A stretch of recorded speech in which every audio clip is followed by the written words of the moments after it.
de lobos, enemigos naturales, espiritualmente naturales. Óyase bien la expresión, enemigos espiritualmente naturales de Mashiach y por lo tanto de nosotros. Lo que pasa es que hoy en día sí que es verdad que el mundo ha adoptado una postura casi que raya en la indiferencia, en la que, bueno, como toleran una cosa, toleran la otra, pero resulta que luego insistes un poco más y ya no son tan tolerantes. De hecho, estos que defienden la tolerancia para toda su vagabundina, no logran ser tolerantes con nosotros. Les ofende nuestra sola predicación. Entonces ahí se demuestra la tesis. Y esto no es porque lo estoy razonando yo, lo dijo Mashiach. Ojo, y esto tiene que ser suficiente para acabar cualquier raciocinio. El que no está conmigo está contra mí. Es una verdad espiritual. Y nadie puede ser más sabio que Dios. Ya está, escrito, ¿no? Muy bien, entonces todo esto lo ha hecho para mostrar en nosotros ese sobrelanzamiento. Dice el verso 8, lo vuelve a decir ahora, porque por la gracia sois salvos. Óyase bien, lo vuelve a decir otra vez. Eso es importante. Acuérdese que los escritores, la mente semítica, repite y repite, y eso significa que esto es muy importante. Por gracia sois salvos, ¿por medio de qué cosa? De la fidelidad. Y aquí lo dice como nunca más claro, bueno, como no de costumbre, dice muy claro, porque ya he explicado muchísimas veces que ahí ponen fe, por medio de la fe, y la gente en pleno siglo XXI, gran porcentaje del mundo cristiano, y no sé si todavía algunos mesiánicos y raíces hebreas sigan pensando que la fe es algo que el hombre tiene. Ya he explicado hasta el cansancio muchísimo, lo voy a hacer sintetizado. Cuando aquí ponen pisteos en griego, estamos hablando de emuná en hebreo, y estamos hablando que Dios es la emuná. Sencillo, no voy a entrar en más detalles. Dios es la emuná. Entonces cuando dice, por gracia sois salvos, por medio de o gracias a la emuná, es gracias a Dios, que es el que ha hecho toda la obra de la reconciliación, que no ha tenido en cuenta nuestros pecados, que nos ha concedido arrepentirnos, que nos ha precisamente dado vida, que nos ha levantado, que nos ha sentado, todo eso lo ha hecho Él. ¿Hemos tenido nosotros alguna determinación, alguna participación en eso? Para nada. Nosotros lo que estamos siendo es la muestra de su poder aquí en la tierra. Solamente eso. Es como, a ver, que Dios me perdone la comparación, ¿no? Es como que una empresa, ahora que está de moda el tema, ¿no?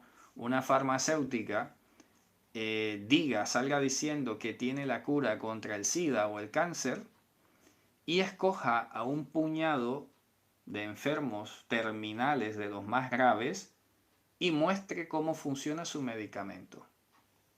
Así. ¿Ha tomado alguna, no sé, alguna decisión para ser sanado o lo que sea el enfermo terminal? Alguno dirá, bueno, que aceptó. Bueno, pero eso no entra aquí en el tema. Estamos hablando del hecho de ser sano. El medicamento se lo está dando la farmacéutica. El proceso lo está logrando el invento tecnológico que está acabando con el cáncer. El que tiene la enfermedad no puede acabar con la enfermedad. A eso me estoy refiriendo. No estoy metiendo el tema de si aceptó o no la propuesta. Estoy hablando del proceso de la sanidad. Entonces, nosotros, cuando hemos recibido el poder de Dios en nosotros, no porque Dios haya necesitado nuestra aprobación o nuestro permiso, que es lo que muchos insisten, como que Dios es un caballero y toca la puerta y tú verás si aceptas. No, aquí Él no entra con estas historias. Porque si dependiera de nuestra decisión, mira, por miedo, por ignorancia, por rebeldía, nadie aceptaría. Por cualquiera de estos factores y muchos más. Repito, por ignorancia, por rebeldía, por miedo, no aceptaríamos. Es lo que pasa hoy inclusive.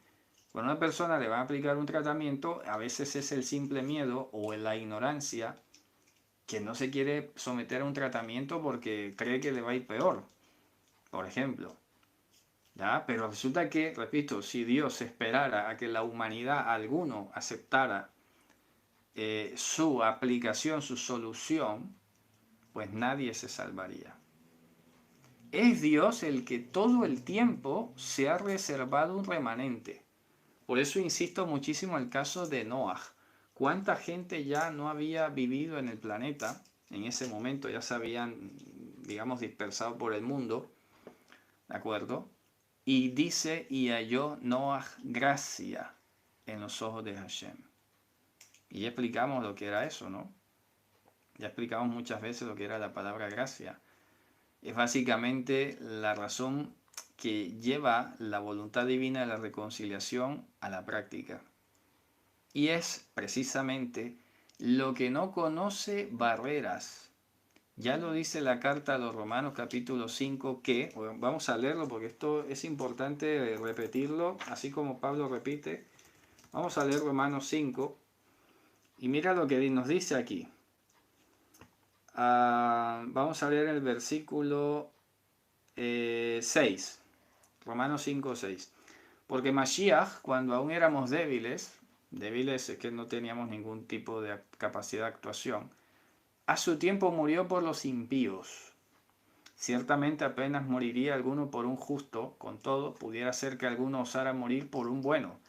Mas Dios muestra su amor para con nosotros en que siendo aún pecadores, Mashiach murió por nosotros. Si te das cuenta, aquí pecador es sinónimo de delincuente. ¿Sí o no? Por lo que dice el versículo 7. En el versículo 6, murió por los impíos. Si tú conectas impíos, es el equivalente a pecadores en el versículo 8. ¿Sí o no? Dice, el tiempo murió por los impíos y luego dice, murió siendo aún nosotros pecadores. Murió por nosotros.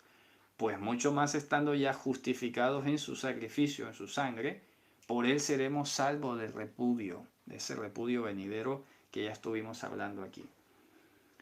Esto enfatiza que el mecanismo ha sido el mismo desde Noah hasta nuestros días, desde Abel hasta nuestros días.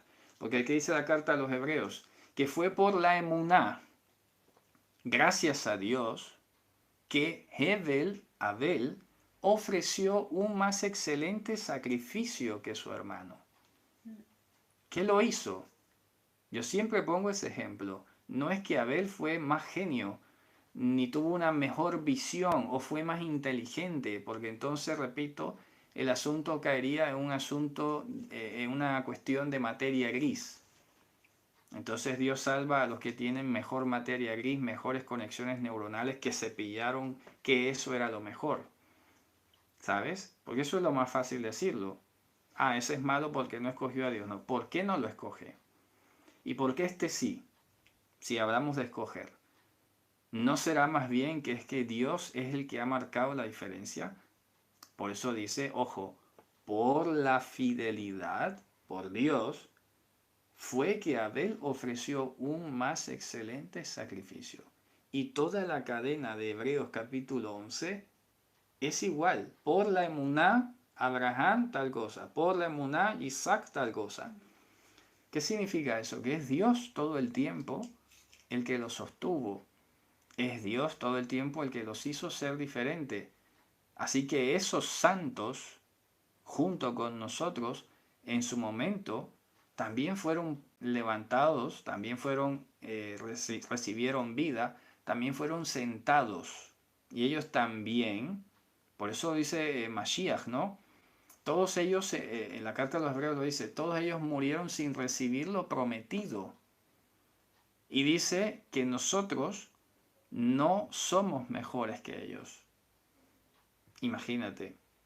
¿Qué significa? Pues que Dios todo el tiempo ha estado allí. Es Él el que marca la diferencia. Lo dijo el profeta Isaías. Si la descendencia de Israel fuese como la arena del mar, tan solo el remanente será salvo. Ojo que eso está en voz pasiva. Será salvo. ¿Por quién? Porque es voz pasiva. No es que se salvarán. No, será salvo. Dios los va a salvar a su remanente. Muy bien. Está claro, ¿no? Entonces dice, A continuación, por si acaso yo no lo he hecho muy claro, ¿qué dice Pablo? Y esto no es de ustedes. Esto no es de ustedes. Ojo, dice que tuto uk ex himon. La preposición ex en griego significa que sale de dentro hacia afuera. ¿Ok? En castellano la hemos adoptado en algunas expresiones que vienen del latín, como por ejemplo ex eventum o post eventum, ¿sabes? O si no en otro tipo de composiciones donde se utiliza ex como hablando del origen, de la extracción. Aquí cuando dice, y esto no es ex ustedes, esto no procede de ustedes, ni la fidelidad ni la gracia mucho menos. No está, no radica, no está escondida, no se llega a ello por la meditación trascendental, ni por los viajes que se quieran inventar mentales. No existe dentro de nosotros. Óigase bien, está exterior a nosotros. Esto es muy importante porque justamente el gnosticismo y las muchas religiones orientales que a veces se ponen muy de moda, o la cienciología, o todas estas historias nuevas, lo que hacen es decir que dentro de ti hay algo divino. Que Dios, de hecho el judaísmo, algunas posturas judías, y aún judías mesiánicas, que me aguanto decir el nombre, andan diciendo que dentro de ti hay algo divino. Que Dios ha puesto dentro de ti la eternidad, dentro de ti, y con esas carretas que suenan muy bonitas y muy humanistas, porque le dan mucho lugar al hombre, mucha participación, pues eso gusta mucho, ¿sabes? Pero aquí te está diciendo, oye, por gracia sois salvos por medio de la emuná, y esto no es de ustedes, no procede de ustedes. Está por fuera de ustedes. Muy importante. Ex himon, dice en griego. Uk ex himon. ¿Y qué dice? Teutodoron. Es un don divino.